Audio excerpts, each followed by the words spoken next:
What's up, everyone? Welcome back to the channel. It's me, iAmSkyro, and today we got a video by Storm Shadow, and he suggested the whole entire Predator story explained. And I'm a big fan of the Predator series. You know, you gotta love Sanaa Lathan and everything that she's in, and they're just like a cool ass creature to really just be down with. So we're gonna react to that. It's like a 11-minute video, so you know, if you tune out, tune out. But if you're in it to watch it, you know, let's get it. Plenty of things from the Predator franchise have become ingrained in the public consciousness over the decades, but there's a lot that's still unknown about these deep space big game hunters, and plenty of things we do know that remain confusing.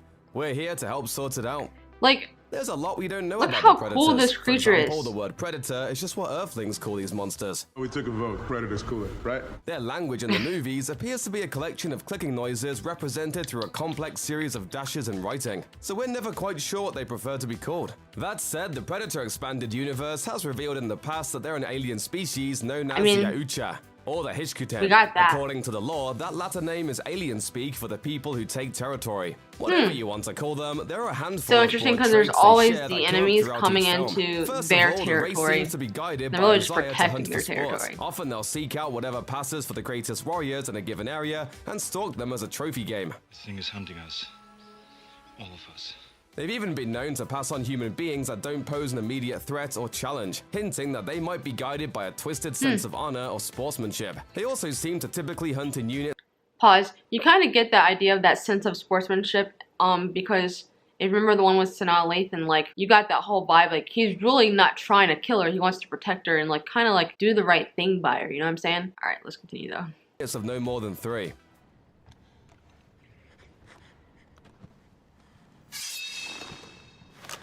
When they arrive at their hunting grounds, they're ready for combat, with elaborate armor designed to help them track prey and turn invisible, and a helmet that allows them to see heat signatures and other highly specific filters on the visual spectrum. If you do manage to get through that armor, you'll be greeted with bright green luminescent blood, assuming they don't self-destruct first. Not much is known about the Predator's place of origin. They're advanced enough to travel the galaxy, but they've also shown signs of having a singular home world with its own distinct culture and hierarchy. However, none of that is really explained to any of the human beings that encounter the Predators. That was one of the Often too coolest busy running scenes, for them their just lives to walking swap away stories. and just Instead, going up humans there. typically deal with the warrior class of the Predators, those that are brave enough to put boots on the ground and collect human trophies. He's on safari. Lions, the tigers, the bears. Oh my. The predator species has a sort of tribe mentality, and they're not above having conflicts amongst themselves. In short, part of what makes the predators so scary is the fact that humans don't quite know where they come from or what exactly they want other than to hunt them down and dispatch them with extreme violence. The first time we see predators, I never saw encounter predators humanity as like is the in bad guy. It could be because 1987 in aliens the were jungles always of the one Central who we were America. focused on being the first bad guy. Predator film But since U.S. Special Operations Forces veteran Major Alan Dutch Schaefer lead a group of 5 highly trained commandos and an old friend from the CIA on a daring mission against some guerrilla troops.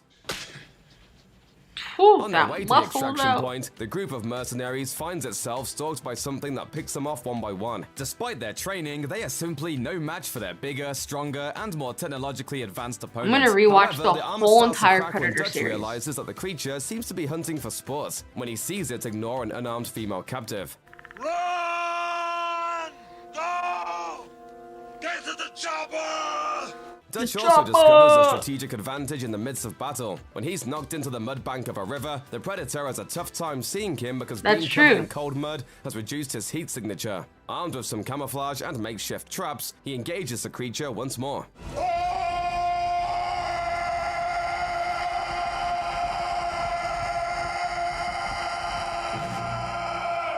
Through a series of clever strikes and brute force, Dutch is able to damage the Predator, who responds by taking off its mask in an apparent show of respect for a worthy opponent. You one ugly mother. Facing off one final time, Dutch manages to capture the creature in a trap, forcing it to set off a the best self-destruct part is bomb when they to do take eliminate off their any trace mask, of its you know, failed seeing that hunt. true form.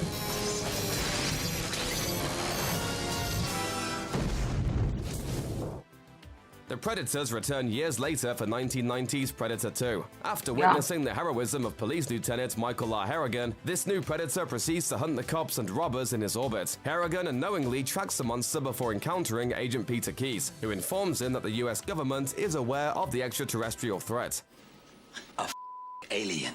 Key reveals about with Dutch and Central America was only the latest in a string of encounters in combat zones. After discovering that the predator feeds on animal meat, the feds set up a trap for the predator at a slaughterhouse, thinking they have the upper hand by masking their heat signatures. However, the predator switches to a different view on his helmet and tracks their flashlights. With any advantage they might have had now kaput, everyone but Harrigan is killed.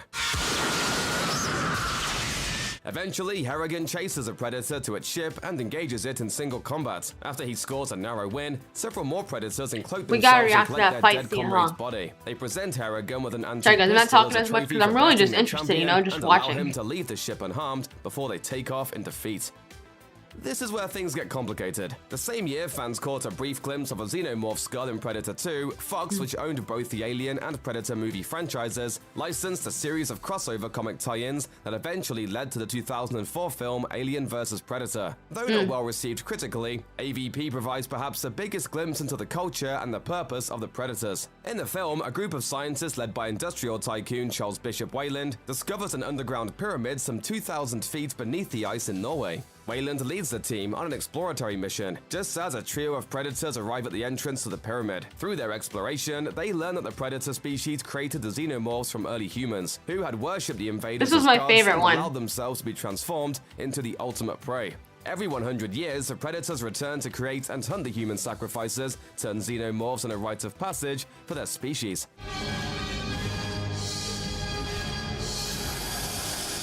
Two of the trios sent to the 2004 hunt die quickly, while one manages to eradicate the century xenomorph threat by befriending a tough-as-nails woman named Alexa Woods. As a slew of predators that have been surveying the conflict appear, they too offer her a weapon as a trophy for a successful fight and to leave with their fallen comrade, presumably back to their planet. However, as soon as they leave the dead predator alone, a predator-xenomorph hybrid emerges from its chest to terrorize a ship full of hunters before it even leaves Earth's atmosphere.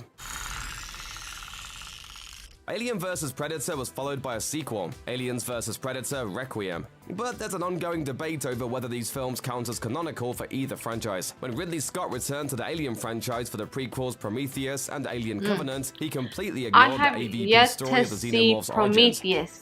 Aliens I really vs. need to see Predator that. Requiem picks up right after the events of AVP. With a hybrid on board that we will refer to as the Pred Alien, the ship from the end of the previous film crash lands in Colorado. A lone survivor sends a signal to the Predator homeworld, warning them that the xenomorph threat persists. One hunter takes it upon himself to go to Earth and eliminate them. Unfortunately, the sequel focuses heavily on the members of the small Colorado town where the Predator and Pred Alien have their conflict. As a result, it doesn't do much to further the story of the species, I could actually kind other of than pass to highlight on. the lengths the Predators will go to in order to claim victory over the xenomorphs. The movie's climax sees a Predator facing off against a Pred Alien in single combat. Both of them inflict mortal wounds on the other before the government drops a tactical nuke on the small town that's now overrun with aliens, and that's that. The film ends with the Predator's plasma blaster falling into the hands of Weyland's corporate partner, Yutani, who declares that the world simply isn't ready for this kind of technology to be unleashed on human beings. Set days before Halloween in 2018, the Predator kicks off as a group of soldiers is attacked by one of the alien creatures during a mission on foreign soil. US Army Ranger Quinn McKenna manages to survive and mail himself some of the creature's armor as proof of its existence. He's debriefed and held captive with a ragtag group of other soldiers when the Predator in question wakes up, and it's definitely not thrilled to find itself in a government lab. The Predator quickly escapes, prompting the soldiers to steal a prison bus and set off on a mission to retrieve the mail I armor. remember that. House, they find his son took the armor to wear as a makeshift Halloween costume. With the Predator on their tail, they track down the boy and retrieve the armor. Eventually, the Predator catches up and forces them to surrender the items, okay. only to be killed. I mean, it just wasn't as good as the prior ones, you know? This new beastly-looking alien reveals through a voice translator that the species had stepped up its hunting game and is now collecting DNA of other species to create stronger hybrids. It's theorized in the film that because predators like a warm climate, global warming is hurling humanity toward becoming the most attractive new hotspot for invasion. It also turns out that the original predator that attacked McKenna and his gang was delivering a mysterious package to humanity, and that it also carried a shocking amount of human DNA in its own genetic code. The film ends with McKenna and a group of scientists realizing that the package the Predator delivered was left on purpose. Inside is a suit designed to fit on a human body, one that looks like it's made for the specific purpose of combating predators. It doesn't take long for McKenna to call dibs on the new tech, meaning humanity is now prepared to fight fire with fire the next time the predators come a hunting. That's my new suit, Bubba. 2010's Predators begins when a group of soldiers from all around the world wake up to find themselves falling from the sky. After realizing that they're dealing with predators, the group of strangers deduces that they've been handpicked as some of Earth's greatest warriors and brought to some kind of intergalactic game preserve. I don't think I've seen this one.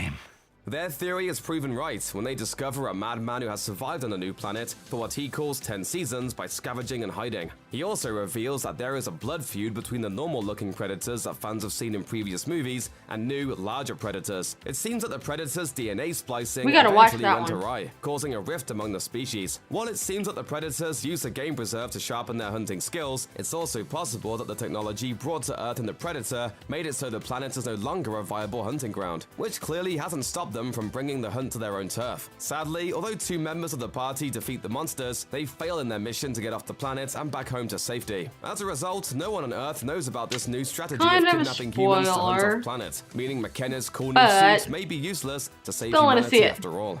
So this series was always like lit in my opinion, and I haven't seen the very last one. If you watched it this far, I haven't seen that video, not that video, but that movie. And even though it was a little bit of a spoiler, I still want to see the whole process, how they made it, you know, what type of stuff they did with the movie. And I appreciate that Storm Shadow was a nice little I won't say like a little break because I do enjoy the Kung Fu movies, but maybe for other people it was a nice little break to watch something like that. So hopefully we'll see how far you got there, and I appreciate that, guys. Thank you again for 1,000 subscribers. We're gonna keep moving up. Let's go.